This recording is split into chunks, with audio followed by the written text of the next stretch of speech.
All right, so some people actually inherit good environment, like they grew up in an environment that makes them feel comfortable, and some people actually grew up in other environment that makes them feel stressed, like it's hard for them to actually live. Both has good advantage. If you look at it very well, if you grew up in a hard environment where people there are poor, you're living in hardship, you probably learn a whole lot of things on how to live and the things that you really want to do without anybody forcing you, because that environment has a way of shaping you. But there is a but. It doesn't happen just like that. It has to go through some processes of you changing your environment. But how does our environment actually affect us? Okay, this is what we're going to be talking about in this episode. So let's get started. So the thing is, I really want to expose you to 4 or 6 kinds of environment, okay? Because we want to really learn how our environment actually affects us. So the first one we want to talk about is the digital environment. That is what you consume. Now, this is the biggest one for us. We are all on social media, and every time we are consuming content, and those content are affecting the way we think, and they are shaping the world.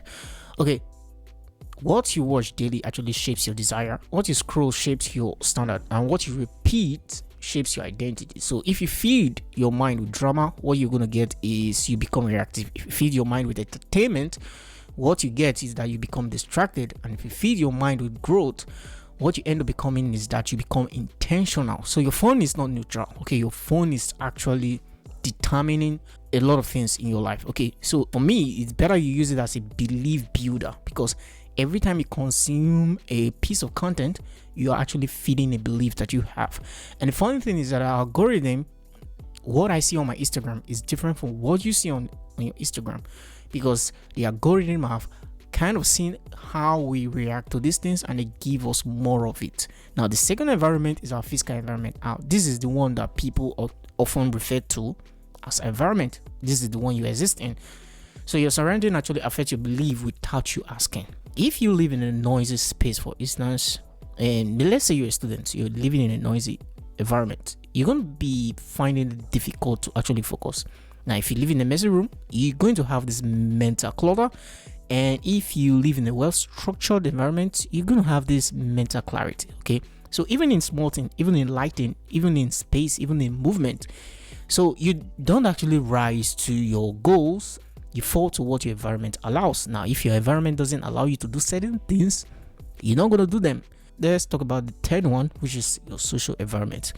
What you are around. Okay, people are mirrors. The people you encounter every day, they are going to reflect a whole lot about you. Now, if you surround yourself with people whose mindset are normal, you're going to be acting normal. If you surround yourself with people whose habits are acceptable to you, you're going to accept their habits.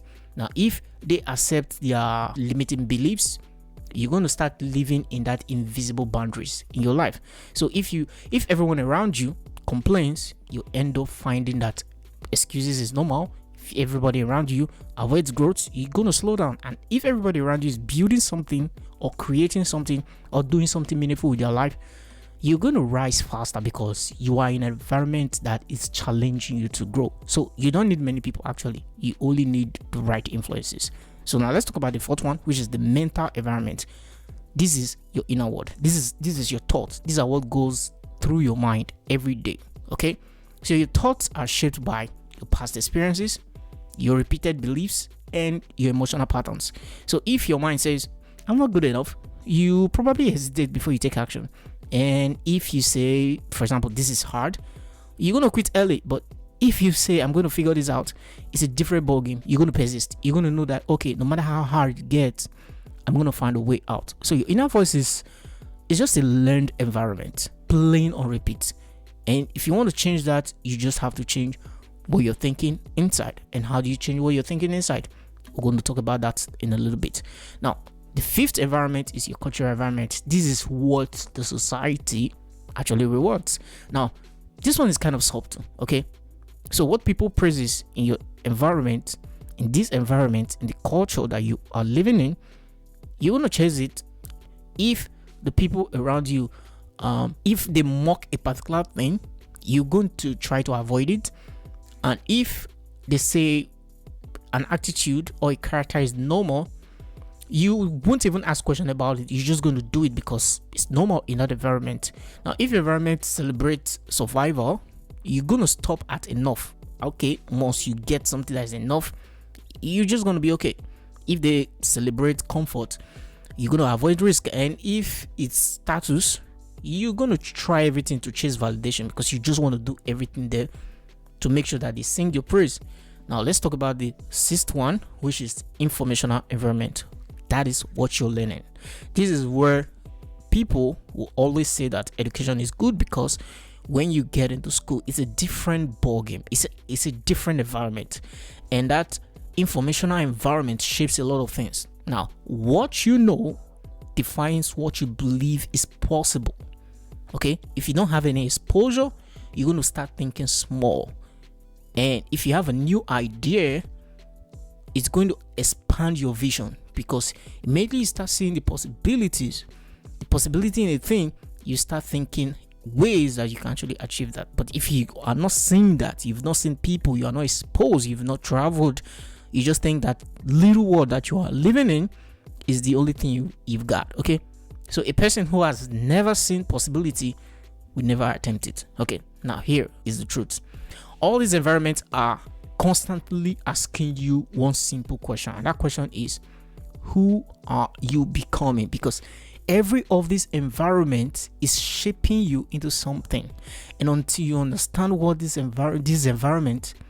these environments are shaping you into, you won't either change or modify the environment because the environment can be changed. It doesn't matter if you're growing in hardship, you can actually affect that change. So now let's look at how we can solve all this. What is the solution to all this? Let's say you're growing up in an environment or you grew up in an environment that's not helping you, or you are in an environment right now that isn't helping you. So what's the solution? The number one thing you need to learn here is that your environment programs you but doesn't own you. Think of your environment as a default setting, and default setting can be changed. It gives you beliefs, it gives you habits, it gives you expectation, but default, I repeat, default can be changed. Okay, most people never question the environment, so they become a product of it. The moment you notice it, you step outside of it. Okay, awareness is the first rebellion. So if you notice that your environment, the cultural environment you are living in is not helping you, the informational environment you are living in isn't helping, or your thought isn't helping, you can change that. But how do you change that? You rise by creating a mental environment. So if your physical environment is limiting you, build a new one in your mind. So how do you do that? What you read replaces what you hear, and what you watch replaces what you see daily, and what you think replaces what you were told. Your input becomes a new surrounding. A person in a poor environment with powerful inputs will outgrow a person in a rich environment with weak input. So it doesn't matter where you're living. Look at your phone, for instance. You are holding a tool that have access to all the library in the world, and you can access information that you want. And until you learn to use that to your advantage, it doesn't matter if somebody has the biggest library close to them. If they don't go into the library to read, there's nothing is going to get into their score. And you have your phone right now that you are even using to listen to this, I guess.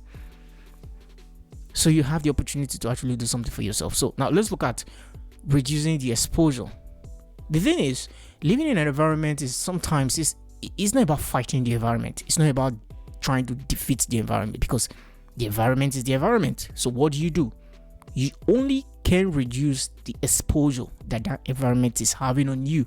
So you don't need to defeat your environment every day. You just need to spend less time under its influence. Now let's talk about this, for instance. Less idle conversation that goes nowhere, you try to avoid that. Less noise that weakens your focus, and more time alone building something. So growth often look like a quiet separation between your environment and the things that you want to do. So it's like quiet separation between you and the environment if you want to really make a change. Okay, so you have to build evidence against that your environment. Okay, people from your environment, people from your culture don't attempt things like this. You don't need to argue. You just need to build something in secret and make sure that that thing is fighting. Your evidence shows that, oh, so it's possible. So somebody from this place can do that. So somebody from this can do that. You don't fight it. You don't argue it. Okay. And how do you do that? You just learn a skill. You create something. You make money from it. You improve. Every small win becomes a crack in that belief in people's mind. Maybe people from the environment don't get that, but your narrative, what you're trying to create and what you're trying to build, becomes a contradiction to what people believe about that environment. So just find or create your people, because we, in the social environment that we're living in, we're all connected, right? So look at the internet, for instance. You can connect yourself with anybody. Mentors are everywhere.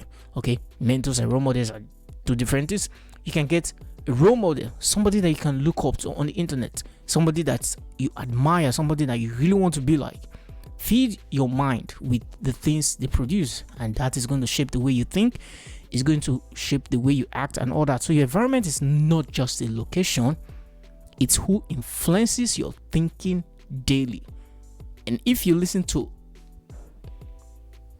some set of person every day, it's going to affect the way you think and the way you talk and the way you walk, the way you dress, and everything about it. So you have to accept the hidden, and also you have to accept the hidden advantages. Not everything about your environment is bad. There are people living in hardship, that their hardship has taught them something that people living in comfort can never learn. Okay, your hunger can teach you a lot. Your awareness of that situation can also teach you a lot. It creates this drive in you to want to escape, whereby people who are living in comfort will never have that drive because they are not hungry for that success that you have. So your environment is not that bad. You have to look at the advantages that are in that environment and just make use of it. Okay, because it's potent. That environment is potent. It's enough for you to look at it and say, no, I don't want to live this kind of life. It's enough to push you to become somebody better. So many people fall not because life is hard, but because life is too comfortable. So your environment is an advantage for you if you're living in a hard environment. So here's the final thought. Some people inherit good environment, others become exception that redefine theirs. As it was said about Jesus Christ, can a good thing come out from Nazareth?